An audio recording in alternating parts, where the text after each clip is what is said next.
Hello friends, नमस्कार। मैं सौरभ मिश्रा स्वागत करता हूं आपका अपने यूट्यूब चैनल ई गुरुकुल में। फ्रेंड्स, आज हम लोग स्टार्ट करने वाले हैं BLI 221 का सेकेंड क्लास, जिसका कोर्स टाइटल है लाइब्रेरी इंफॉर्मेशन एंड सोसाइटी। इस कोर्स की, इस बुक की हम लोग आज सेकेंड यूनिट स्टार्ट करेंगे, जिसका नाम है types of libraries.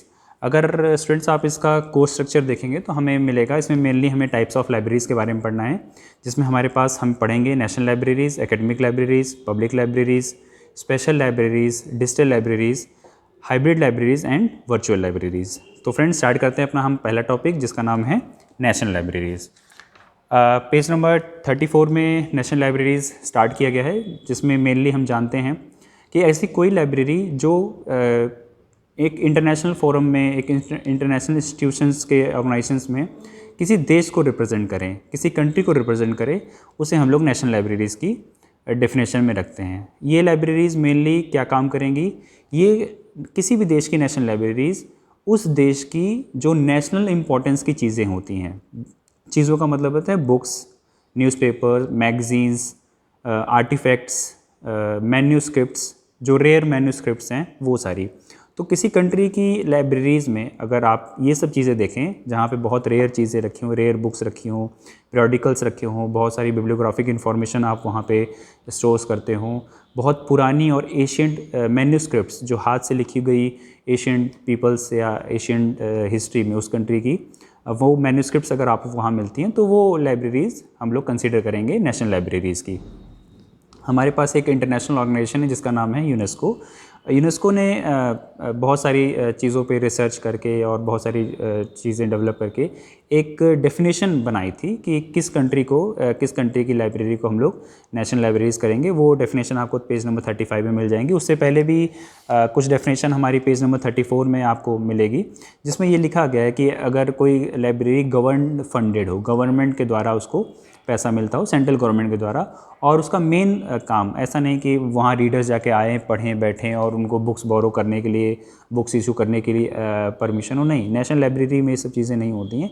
National library चीज़ों को होल्ड करने की, मतलब पुराने scripts, manuscripts, books, periodical, newspapers, magazines को जहाँ पे मिले, जो नेशनल इंपॉर्टेंस की बुक्स हैं, ये सब चीज़ें हैं, उनको जो होल्ड करे लाइब्रेरी, वो कहलाती है नेशनल लाइब्रेरीज़। अगर डेफिनेशन के हिसाब से देखा जाए तो हम लोग ये देख सकते हैं कि पुराने अगर न्यूज़पेपर, इन सब चीज़ों को होल्ड करने वाली लाइब्रेरीज़ को नेशनल लाइब्रेरी कहते हैं। ये एक तरह की कॉपीराइट लाइब्रेरी है, मतलब जितने भी हमारे इंडिया में या किसी भी वर्ल्ड की किसी भी कंट्री में कोई भी बुक्स इशू हो रही हैं, पब्लिक इशू हो रहे हैं, जैसे आपको हम बताएं कि हमारे इंडिया में एक एक्ट है, बुक्स एंड न्यूज़पेपर एक्ट 1952। अभी इसका मैं रेफरेंस आगे भी दूंगा। बुक्स एंड न्यूज़पेपर एक्ट 1956, अगर इस एक्ट के अकॉर्डिंग ये जितने भी बुक पब्लिशर्स हैं, जितने भी न्यूज़पेपर पब्लिशर्स हैं, मैगज़ीन पब्लिशर्स हैं, उनको ये बाउंड किया गया है कि आप कोई भी बुक पब्लिश करते हैं, कोई भी न्यूज़पेपर पब्लिश करते हैं, कोई भी मैगज़ीन पब्लिश करते हैं, तो आपकी उसकी एक कॉपी नेशनल लाइब्रेरी को फॉरवर्ड करनी पड़ेगी, और जो लाइब्रेरी इसको होल्ड करेगी वो कहलाएगी नेशनल लाइब्रेरीज़। तो इस तरह की चीज़ें कहलाती हैं। ये कंट्री जो नेशनल लाइब्रेरीज़ होती हैं वो रिप्रेजेंट करती है किसी कंट्री को एक इंटरनेशनल फोरम में। अगर किसी कंट्री आउटसाइड, मैं एग्जांपल लूँ इंडिया का, इंडिया से बाहर की कोई कंट्री में कुछ बुक्स पब्लिश हुई हैं, कोई ऐसी इंपॉर्टेंट चीज़ें हैं जो इंडिया के पर्सनस को चाहिए, इंडियन गवर्नमेंट को चाहिए, तो वो कम्युनिकेट करेगी नेशनल लाइब्रेरी किसी दूसरे लाइब्रेरी के लाइब्रेरियन से, सो दैट कि वो एक दूसरे से कम्युनिकेट करें कि वो चीज़ें जो रिक्वायरमेंट है इंडियन पब्लिक को, इंडियन गवर्नमेंट्स को, वो इंडिया में लाई जा सके। एक नेशनल लाइब्रेरी को हम लोग गवर्नमेंट लाइब्रेरी भी बोल सकते हैं, मतलब ये सरकार के द्वारा फंडेड है, तो ये हमारी जो नेशनल गवर्नमेंट है उसका भी एक, उसकी लाइब्रेरी हम लोग कह सकते हैं। तो नेशनल इंपॉर्टेंस की जितनी भी चीज़ें हैं वो आपको सारी नेशनल लाइब्रेरी में मिल जाएंगी। ओके, हमारी इंडिया की national library, next page number 37 में हमारा जो टॉपिक है वो है नेशनल लाइब्रेरी ऑफ इंडिया। और नेशनल लाइब्रेरी ऑफ इंडिया आपको जानते हैं, हमारी इंडिया की लाइब्रेरी न्यू दिल्ली में नहीं, कोलकाता में है। ठीक है, जब ब्रिटिशर्स इंडिया में थे, हम लोग ब्रिटिशर्स के गुलाम थे, तो उस समय हमारे पास ब्रिटिशर्स ने एक इम्पीरियल लाइब्रेरी के नाम से एक लाइब्रेरी एस्टेब्लिश की थी कोलकाता में, और इंडिया के फ्रीडम होने के बाद हमने उसी इम्पीरियल लाइब्रेरी को कन्वर्ट कर दिया था नेशनल लाइब्रेरीज़ में, क्योंकि वहाँ बहुत पुराने आर्टिफैक्ट्स, मैन्यूस्क्रिप्ट्स उस समय होल्ड थी, तो उनको हमने ट्रांसपोर्ट करके न्यू दिल्ली में लाना बेहतर नहीं समझ के हमारी गवर्नमेंट ने डिसीजन लिया कि हम उस लाइब्रेरी को कोलकाता में ही एस्टेब्लिश करेंगे। मैंने अभी आपको पहले जैसे बताया था कि हमारे पास एक बुक एक्ट है जिसका नाम है बुक्स एंड न्यूज़पेपर एक्ट 1956। उस एक्ट के अकॉर्डिंग इंडिया में जितनी भी बुक पब्लिशर्स हैं, जितने भी न्यूज़पेपर पब्लिशर्स हैं, मैगज़ीन पब्लिशर्स हैं, वो सबको ये बाउंड किया गया है, इसमें उनको कंपलसरी किया गया है कि आप अपनी बुक्स का, न्यूज़पेपर का पब्लिकेशन जब हो जाए तो उसकी एक कॉपी आप हमारे नेशनल लाइब्रेरीज़ को भेजिए। ठीक है, तो ये हमारी नेशनल लाइब्रेरीज़, आप इसमें उसके बारे में पढ़ेंगे तो हालांकि नेशनल लाइब्रेरी के ऊपर एक अलग से कंप्लीट डेडिकेटेड वीडियो बनाई जा सकती है और मैं बनाऊंगा भी हमारी इंडियन नेशनल लाइब्रेरीज़ के ऊपर। फ़िलहाल अभी जितना हमारे इस कोर्स के लिए रिलेवेंट है वो हमने आपको चीज़ें बताई हैं। पीछे पेज नंबर 38 में आपको सर्विसेज दी गई हैं। कुछ lending services include inter library loan. Suppose करिए आप के पास, आप एक लाइब्रेरी में हैं, किसी एक लाइब्रेरी में आप जाते हैं, वहाँ पे आपको नहीं मिलती है कोई चीज़ आपकी जो डिमांड थी, तो आप किसी दूसरी लाइब्रेरी से लोन ले सकते हैं। तो इंटर लाइब्रेरी लोन का काम भी हमारी नेशनल लाइब्रेरीज़ कराती हैं। बिब्लियोग्राफिक एंड रेफरेंस सर्विसेज, हमारी जितनी भी हमारी जो नेशनल लाइब्रेरी है वो बिब्लियोग्राफिक एंड रेफरेंस सर्विसेज, एक तरह से मैं कह सकता हूँ कि हमारी जो नेशनल लाइब्रेरी है वो रेफरेंस लाइब्रेरी है, कि वहाँ पे आपको कोई बुक जाके रीड करना, वहाँ पे जाके बुक्स बोरो करना, उसको इशू कराना, ये सर्विसेज आपको नहीं मिलेगी। बट अगर आप चाहते हैं किसी दूसरी लाइब्रेरी से आपको रेफ़र किया गया है नेशनल लाइब्रेरी में आने के लिए, तो आपको परमिशन मिलेगी वहाँ पे जाके वो आर्टिकल्स को, उन बुक्स को पढ़ने का। ओके, नेक्स्ट लाइब्रेरी हमारे पास है एकेडमिक लाइब्रेरीज़। एकेडमिक्स में हम जानते हैं हमारा स्कूल, हमारे कॉलेजेस, हमारी यूनिवर्सिटीज़ आती हैं। तो ऐसी लाइब्रेरीज़ जो स्कूल्स में हो, जो कॉलेजेस में हो, जो यूनिवर्सिटीज़ में हो, उनका वो लाइब्रेरीज़ कहलाती हैं एकेडमिक लाइब्रेरीज़। तो जो लाइब्रेरी स्कूल में एस्टेब्लिश होती है, जैसे किसी स्कूल की लाइब्रेरी को एकेडमिक लाइब्रेरी कहा जाएगा, कॉलेज की लाइब्रेरी को एकेडमिक लाइब्रेरी, और यूनिवर्सिटी की लाइब्रेरीज़ को यूनिवर्सिटी लाइब्रेरीज़ या एकेडमिक लाइब्रेरीज़ कहा जाएगा। ठीक है, ये हमारी है। इसके हर स्कूल की, जैसे स्कूल की लाइब्रेरीज़ का मेन फंक्शन क्या होता है, स्कूल की लाइब्रेरीज़ का मेन फंक्शन है या मेन ऑब्जेक्टिव है, जो भी उनके स्कूल के स्टूडेंट्स हैं उनको बुक्स प्रोवाइड कराना, जो भी बच्चे चाहते हैं, या टीचर्स जो स्कूल्स के हैं, प्रिंसिपल्स हैं, ऑफिस स्टाफ्स हैं, जो भी एकेडमिक्स में स्कूल के एकेडमिक में काम करने वाले पर्सन हैं, उनको लेवल पे काम देना। आपको पता होगा, एक सपोज़ करिए एक स्कूल का स्टूडेंट दूसरे स्कूल के यूनिवर्सिटी लाइब्रेरीज़ में जाके बुक्स नहीं ले सकता, तो वो थोड़ा सा बाउंडेड चीज़ होती है कि आप स्कूल्स के स्टूडेंट हैं तो आपको इसी स्कूल की लाइब्रेरी का ही स्टडी मटेरियल पढ़ने के लिए मिलेगा। कॉलेज लाइब्रेरी में लगभग सेम चीज़ें होती हैं कि एक कॉलेज के स्टूडेंट्स को, स्टाफ्स को, टीचर्स को अगर किसी टॉपिक पे, किसी भी चीज़ पे अगर वो बुक चाहिए तो वो आप स्कूल लाइब्रेरियन से या स्कूल लाइब्रेरी में जाके चीज़ें कलेक्ट कर सकते हैं। यूनिवर्सिटी लाइब्रेरी का थोड़ा सा यहाँ पे फंक्शन बदल जाता है, क्योंकि यूनिवर्सिटीज़ में चीज़ें आती हैं तो वो रिसर्च और इन सब चीज़ों पे ज़्यादा फोकस करते हैं। तो जो यूनिवर्सिटी लाइब्रेरी होती हैं वो ऐसा माना जाता है, उनके लिए एक डेफिनेशन है हार्ट ऑफ द यूनिवर्सिटी, मतलब जो यूनिवर्सिटी की लाइब्रेरी होती है वो हार्ट के रूप में मानी गई है। मतलब अगर यूनिवर्सिटी में कोई लाइब्रेरी नहीं है या लाइब्रेरी अच्छे से फंक्शन करती है तो पूरी यूनिवर्सिटी बहुत अच्छे से रन ओवर होगी, क्योंकि आपको पता है यूनिवर्सिटी में बहुत तरह के स्टूडेंट्स आते हैं, बहुत अलग अलग फील्ड के स्टूडेंट्स आते हैं, अलग अलग तरह के रिसर्चर्स हैं, वहाँ पे बहुत अच्छे स्कॉलर्स हैं, टीचर्स हैं जिनको बहुत सारी इन्फॉर्मेशन चाहिए। तो यूनिवर्सिटी लाइब्रेरी को एक बहुत इंपॉर्टेंट इंस्टीट्यूशन माना गया है, एक बहुत इंपॉर्टेंट लाइब्रेरी मानी गई है, इसीलिए इसको ये फ्रेज़ के नाम पर दिया गया है कि ये हार्ट ऑफ द यूनिवर्सिटी है। और इसकी जो फंक्शंस हैं वो बदल जाते हैं स्कूल लाइब्रेरी से और हमारे कॉलेज लाइब्रेरी से। ये थोड़ा सा इम्पॉर्टेंट रोल प्ले करती है हमारे कॉलेजेस में या स्कूल्स में। इसके अलग अलग सर्विसेज हैं। आप अगर यहाँ पे फंक्शंस देखेंगे, पेज नंबर 42 में आपके फंक्शंस दिए गए हैं कि टीचर्स को, स्टूडेंट्स को बुक्स प्रोवाइड करना, उनकी जो जितने भी क्वेश्चंस हैं, डाउट्स हैं, वो एक जो भी टीचर ने उनको रेफ़र किया है यूनिवर्सिटी में, लाइब्रेरीज़ में जाकर चीज़ों को देखने का, वहाँ पे ये काम करते हैं। मेंबर्स को, जो हमारे स्कूल के टीचर्स हैं, स्टाफ्स हैं, उनको भी सर्विस प्रोवाइड करना, क्योंकि रिसर्चर्स आते हैं, स्कॉलर्स आते हैं, तो वो वहाँ पे आके चीज़ें देख सकते हैं, पढ़ सकते हैं। यहाँ पे इनके स्कूल की, कॉलेज की बिल्डिंग्स के बारे में दी गई है, मेन सर्विसेज क्या है, लाइब्रेरियन की सर्विसेज क्या हैं, जितने भी लाइब्रेरी में अलग अलग डिपार्टमेंट्स हैं, जैसे कोई एक्विजिशन डिपार्टमेंट है, कोई प्रिजर्वेशन डिपार्टमेंट है, तो उनके लिए क्या क्या चीज़ें हैं वो आप यहाँ पे देख सकते हैं। मेन एक चीज़ और आती है करंट हमारे कॉलेज लाइब्रेरीज़ में, यूनिवर्सिटी लाइब्रेरीज़ में करंट अवेयर सर्विसेज, मतलब आप ऐसी बुक्स को, ऐसी मैगजीन्स को वहाँ पे, ऐसे न्यूज़पेपर्स को कलेक्ट करिए जो आपको करंट लेवल की जो information day to day life में हमारे उस टॉपिक पे, उस चीज़ों पे क्या क्या रिसर्च हो रही है उनके बारे में इंफॉर्मेशन देना, ये वहाँ पे यूनिवर्सिटी लाइब्रेरी का काम है। यहाँ पे फिर प्रोफेशनल स्टाफ्स के बारे में कुछ चीज़ें बताई गई हैं और फिज़िकल फैसिलिटीज़ क्या क्या आपको मिल सकती हैं, बजट क्या हो सकती है उनके बारे में। नेक्स्ट है हमारा पब्लिक लाइब्रेरी। पब्लिक लाइब्रेरी के लिए बोला गया है, public library fulfil 3 interconnected roles, जिसमें है पहला education, information and entertainment. Public libraries क्या होती हैं, आप अगर जिस भी शहर में रह रहे हो, अगर आप थोड़ा सा अवेयर हो लाइब्रेरीज़ के बारे में, तो अगर आप पता करेंगे तो आपको हर शहर में, लगभग हर डिस्ट्रिक्ट में आपको एक पब्लिक लाइब्रेरी मिल जाएगी। और उस लाइब्रेरी का मेन फंक्शन होता है जनरल पब्लिक को, जो आम जनता है, ठीक है, कॉमन पीपल्स को सर्व करना। किस लिए? इन्फॉर्मेशन देने के लिए, ठीक है, उनको एजुकेट करने के लिए, और अगर उनका एंटरटेनमेंट पर्पस जो कॉपी से, किताबों से, न्यूज़पेपर से हो सकता है, वो फुलफ़िल कराना।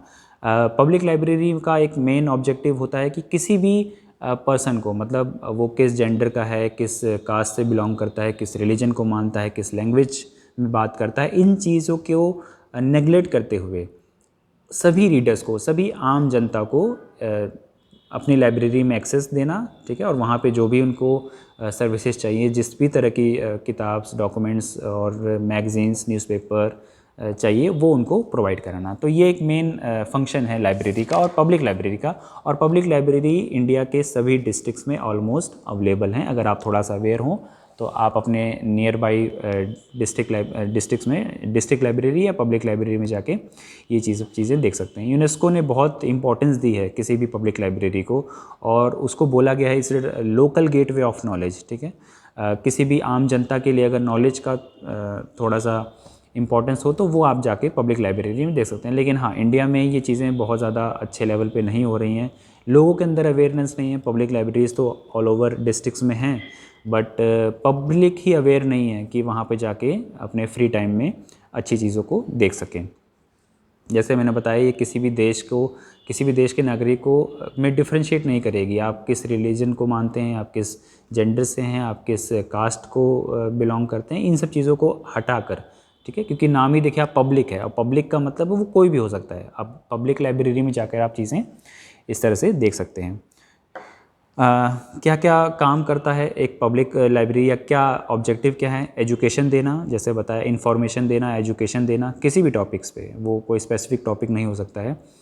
कल्चर्स को एनरिच करना, ठीक है, डिफरेंट कल्चरल एक्टिविटीज़ को इन्वॉल्व, इवन की पब्लिक लाइब्रेरीज में बहुत सारी कल्चरल एक्टिविटीज़ भी कराई जाती हैं। कोई नुक्कड़ नाटक, कोई डांस, कोई पुराने ट्रेडिशनल चीज़ें अगर कहीं आसपास हो रही हैं, किसी महान नेता की जयंती हो, कोई बहुत अच्छा काम ऑर्गेनाइज़ करना हो, तो वो सब चीज़ें पब्लिक लाइब्रेरीज़ में होती हैं। पब्लिक लाइब्रेरी को नॉलेज सोसाइटी के रूप में भी कंसीडर किया गया था। एक एक्स्ट्रा इन्फॉर्मेशन, ये आपके पेज नंबर 47 में ये सब चीज़ें दी गई हैं। नेक्स्ट आया हमारे पास स्पेशल लाइब्रेरीज़। स्पेशल लाइब्रेरीज़ ऐसी लाइब्रेरीज़ होती हैं जो किसी स्पेसिफिक इंफॉर्मेशन को या स्पेसिफिक इंस्टीट्यूशन के नॉलेज को या चीज़ों को सर्व करती हैं। जैसे मैं एग्जांपल लेता हूँ, सपोज़ करिए अगर आप किसी ऐसे कॉलेज में जाते हैं जो कॉलेज पूरी तरह से डेडिकेटेड है डॉक्टर्स के लिए, ठीक है। वहाँ पे आपको, जैसे मान लेते हैं, मैं एम्स की बात करता हूँ। एम्स एक बहुत अच्छा प्रोमिनेंट हमारा एक हॉस्पिटल है, और प्लस वो एक कॉलेज भी है।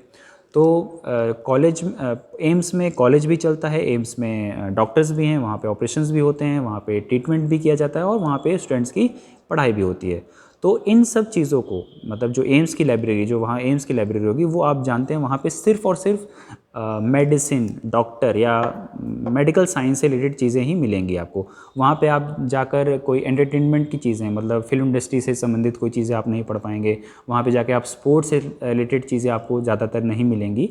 तो आप अगर एम्स की लाइब्रेरी में जाते हैं तो आपको ज़्यादातर चीज़ें डॉक्टर्स या फिर मैं कहूँ मेडिकल साइंस से चीज़ें मिलेंगी।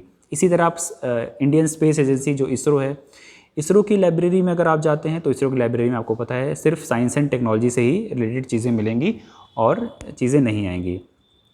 अगर आप जाते हैं सपोज़ करिए किसी स्पोर्ट्स यूनिवर्सिटीज़ में आपको क्या मिलेगा, स्पोर्ट्स यूनिवर्सिटीज़ में आपको ज़्यादातर चीज़ें स्पोर्ट्स से रिलेटेड मिलेंगी। तो मतलब ऐसी कोई लाइब्रेरीज़ जो डेडिकेटेड हैं अपने फील्ड के लिए, है ना, वो कहलाती हैं स्पेशल लाइब्रेरीज़। मेडिकल साइंस से रिलेटेड लाइब्रेरीज़ मेडिकल साइंस को डेडिकेट होंगी, स्पोर्ट्स रिलेटेड चीज़ें स्पोर्ट्स, तो मतलब स्पेशल चीज़ें जहाँ पे आप देख रहे हैं वो कहलाती हैं स्पेशल लाइब्रेरीज़।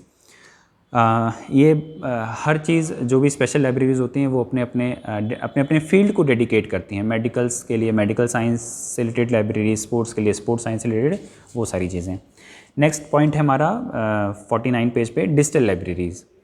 डिजिटल लाइब्रेरीज़ ऐसी लाइब्रेरीज़ होती हैं जहाँ पे बुक्स का, मैगज़ीन्स का जो कलेक्शन होता है वो डिजिटाइज फॉर्म में होता है। देखिए डिजिटल लाइब्रेरीज़ कम्प्लीटली डिजिटाइज नहीं होती हैं, मतलब वो पूरी तरह से एकदम डिजिटाइज नहीं होंगी। अगर कोई लाइब्रेरी पूरी तरह से डिजिटाइज हो जाती है, मतलब वहाँ पे पेपर का एक पेज भी अगर अवेलेबल नहीं है, तो वो फिर कंसीडर कहलाएगी वर्चुअल लाइब्रेरी में, हम लोग आगे पढ़ेंगे। लेकिन डिजिटल लाइब्रेरी ऐसी लाइब्रेरीज़ होती हैं जहाँ पे आप जाएँ तो आपको चीज़ें जो आपके पास बुक्स हैं, मैगज़ीन्स हैं, न्यूज़पेपर हैं, वो कैसे मिल सकती हैं, वो आपको मिल सकती हैं एक डिजिटल फॉर्म में, डिजिटल कंटेंट में, ठीक है, वो कहलाती हैं डिजिटल लाइब्रेरीज़। इसमें आप जानते होंगे कि हमारा जो डाटा है जो डिजिटल लाइब्रेरीज़ में है वो आप डिजिटल फॉर्म में कंटेंट ले सकते हैं, मतलब आप पीडीएफ फॉर्म में, वर्ड फॉर्म में, है ना, बुक्स को अपने मोबाइल में, टैबलेट में, कंप्यूटर में, कहीं भी आप एक्सेस कर सकते हैं। ये बहुत बड़े लेवल पे डाटा को होल्ड करने के लिए, और ये ज़्यादातर लाइब्रेरीज़ ऑटोमेटेड होती हैं। ऑटोमेशन का मतलब होता है वहाँ पे मैनुअल वर्क कम हो जाता है, ठीक है। अगर आप लाइब्रेरीज़ में पर्सन, मतलब मैन को हटाकर मशीन्स को ले आ दें, ठीक है, वो हम लोग का जो प्रोसेस होता है वो कहलाता है ऑटोमेशन। मतलब आपको बुक्स इशू कराने के लिए, बुक्स रिटर्न करने के लिए किसी पर्सन की ज़रूरत नहीं है। कुछ ऐसे मशीनें, स्पेसिफाइड मशीन्स हैं जिसमें आप कहीं से बुक उठाइए, उस मशीन्स में कहीं आसपास रखिए, वो चीज़ें आपका डाटा रिकॉर्ड करके, आपका जो भी कार्ड है उससे चीज़ें देखकर आपको बुक इशू हो जाएंगे, और जब आपको बुक रिटर्न करनी है तो वो भी चीज़ें मिल जाएंगी।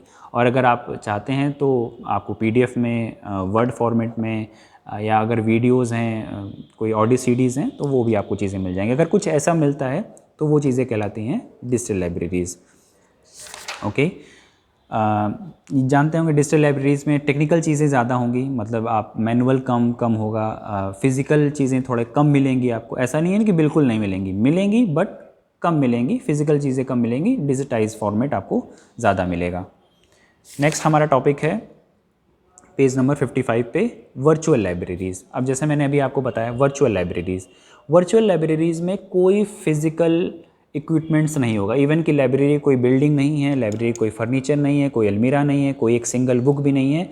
अगर कोई ऐसी लाइब्रेरी है तो वो है वर्चुअल लाइब्रेरीज़, मतलब रियल में एग्जिस्ट करती ही नहीं है। वो सब कुछ एक डाटा, कहीं पे एक सर्वर बना है, सर्वर में बहुत सारी बुक्स का कलेक्शंस हैं, और आप उस वेबसाइट पे जाइए, उस एप्लीकेशन पे जाइए, आपको जिस टॉपिक पे बुक चाहिए, जिस टॉपिक की, जिस ऑथर की, जिस पब्लिशर्स की बुक चाहिए, आप उसका बस डिटेल्स मेंशन करिए और आपको वो बुक अवेलेबल हो जाएगी। तो कोई ऐसी लाइब्रेरी जो फिज़िकली एग्जिस्ट ही नहीं करती है, कोई टेबल, चेयर, अलमीरा, बिल्डिंग, स्टाफ, कुछ नहीं वहाँ पे, और वो सिर्फ कहाँ है, वर्चुअल फॉर्म में है। आपके किसी वेबसाइट पे कोई एक सर्वर बना है, वहाँ पे वो सारी बुक्स का कलेक्शन हुआ है, और आप उस वेबसाइट पे जाइए, एप्लीकेशंस के माध्यम से लॉगिन करिए, और आपको जो बुक चाहिए बेसिक डिटेल इन्फॉर्मेशन देकर आप उन बुक्स को लेकर, ऑथर की बुक्स को लेकर, पब्लिशर्स की बुक लेकर आप पढ़िए। तो ऐसी लाइब्रेरी कोई अगर कहीं पे एग्जिस्ट करती है, मतलब सर्वर्स में, तो वो कहलाती है हमारी वर्चुअल लाइब्रेरीज़। देखिए डिजिटल लाइब्रेरीज़ और वर्चुअल लाइब्रेरी में डिफरेंस था, मैंने बताया आपको। डिजिटल लाइब्रेरी फिजिकली प्रेजेंट होती है, बिल्डिंग होती है, स्टाफ होते हैं, अलमीराज होती हैं, फर्नीचर्स होते हैं, टेबल्स, चेयर लगी रहती हैं जहाँ पे रीडर आके बैठ के पढ़ते हैं। बट वर्चुअल लाइब्रेरी में ये सारी चीज़ें अवेलेबल नहीं हैं। ओके, नेक्स्ट हमारा है हाइब्रिड लाइब्रेरीज़। हाइब्रिड आप समझिए मिक्सचर है, ठीक है, एक तरह का मिक्स कॉम्बिनेशन है किसका, डिजिटल लाइब्रेरी का और हाइब्रिड लाइब्रेरी का। हाइब्रिड एंड डिजिटल का मतलब क्या हुआ कि कुछ पुरानी चीज़ें भी मिलेंगी आपको, मतलब आपको मिलेगा फर्नीचर, आपको मिलेंगे टेबल चेयर, आपको मिलेंगी कुछ फिज़िकल किताबें, प्लस आपको कुछ चीज़ें मिलेंगी वर्चुअल लेवल्स पे। जैसे हो सकता है वहाँ पे आपको कोई लाइब्रेरियन या जो आपके वर्किंग स्टाफ्स हैं वो थोड़े से कम मिलें, आपको चीज़ें ज़्यादातर ऑटोमेटेड मिलेंगी या मशीन से रिलेटेड चीज़ें ही मिलेंगी, ठीक है। मशीन में अगर आप जाते हैं, आपके पास कुछ ऐसी टेक्नोलॉजीज़ हैं जहाँ पे आप जाइए, आप सीधा बुक्स जिस रैक से भी निकालते हैं, वो जैसे ही बुक्स रैक से निकली वो चीज़ें एंट्री हो जाती हैं कि इस पर्सन ने इस बुक से ये रैक से ये बुक निकालनी है, और वो उनको ऑटोमेटेड इशू हो जाएंगी। मतलब combination of digital and virtual libraries is called hybrid libraries. अगर आप इसको देखेंगे मतलब ऑनलाइन ज़्यादातर चीज़ें इसमें ऑनलाइन होंगी, इसको आप कहीं से भी बैठे बैठे एक्सेस कर सकते हैं। इन मतलब आपको दोनों का कम्बिनेशन मिलेगा, मिक्सचर बनेगा हाइब्रिड लाइब्रेरीज़ में। तो फ्रेंड्स, ये थे हमारे कुछ टाइप्स ऑफ लाइब्रेरीज़। अब अगर आप इन टॉपिक्स को अच्छे से पढ़िए और वीडियोस देखने के बाद अगर आप होप कि ये बुक्स को या ये यूनिट पढ़ते हैं तो आपके लिए बहुत ज़्यादा हेल्पफुल होगा। आपको वीडियोस कैसी लग रही हैं, और आप किस तरह के चेंजेस चाहते हैं मेरे पढ़ाने के तरीक़ों में, जो भी चीज़ें हैं आप नीचे कमेंट के माध्यम से मुझे इस बात की इन्फॉर्मेशन दे सकते हैं। और वीडियोस को सपोर्ट करने के लिए, शेयर करने के लिए लाइक बटन दबाइएगा, शेयर करिएगा, फ्रेंड्स जितने भी हैं आपके उन तक पहुंचाइए वीडियोस। जो भी बच्चे इस फील्ड में काम कर रहे हैं उन तक ये वीडियोस पहुँचें, ऐसा मेरा ऑब्जेक्टिव है। जो चीज़ें आप लोग देख रहे हैं वो अपने दोस्तों तक पहुंचाइए, और प्रमोट करने के लिए वीडियोस को थोड़ा सा मुझे मोटिवेट करने के लिए आप इसको प्लीज़ ज़रूर लाइक और शेयर करिएगा। तो फ्रेंड्स, नेक्स्ट क्लास में हम लोग मिलते हैं इसी बुक के नेक्स्ट चैप्टर में। तब तक के लिए थैंक यू वेरी मच।